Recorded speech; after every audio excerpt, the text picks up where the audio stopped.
Hello everyone, my name is Edward, and today I'm gonna be doing a podcast about um, Operation Fish, and the podcast is called History Times. And there's gonna be other battles that is gonna be in this podcast, but I am gonna be specifically talking about Operation Fish. So as you can tell from the name of the operation, I hope that you have a genuine love of fish, as it will drastically enhance your experience listening to this podcast. Or you can sit next to a fish tank at home if you have one and let the fish listen along. Maybe it jogs out some memory and they get to remember. Yeah.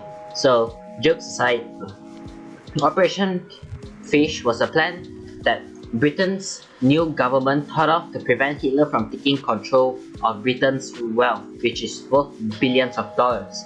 The objective of the operation was to transfer the wealth of Britain to Canada. This operation happened during the Battle of the Atlantic, which means that there will be several enemy ships and U-boats in the waters, and it's gonna go explosions left and right, boom.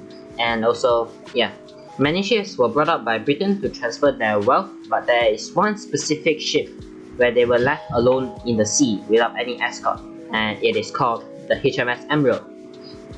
Due to the bad weather, the escorting ships of the HMS Emerald were forced to return, but somehow and some way, the HMS Emerald had a miracle and got past the 7-day journey without getting into contact with any enemy ships. And well, that's actually quite impressive, despite it was during the Battle of the Atlantic, so then it should probably be sunk.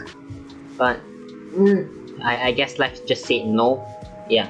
So not to mention the other ships carrying Britain's wealth went untouched too. They also put up a miracle. That's actually insane. The money that had arrived on Halifax was soon put into trains to be transported to Ottawa and into the Bank of Canada's vaults. David Mansur, who is the acting secretary of the Bank of Canada, hired 120 retired Canadian bankers, brokers, and investment firm secretaries to count the amount of gold that will be kept in the bank. All in all, this operation was to secure Britain's buying power, as they needed to purchase the essential items from the United States, and in any case where the wealth goes missing, the Allies would have probably lost the war. I think that this operation was not that significant for Canada, as it was not known throughout the world.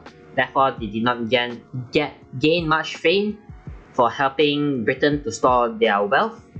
And on the other hand, this event was extremely significant for World War II, as the operation could have gone extremely wrong, because if Britain failed the operation, it loses them tons of money, which is billions worth of money, meaning they lose buying power, which means they can't buy any materials to boost their military, which is it's gonna lose them the war.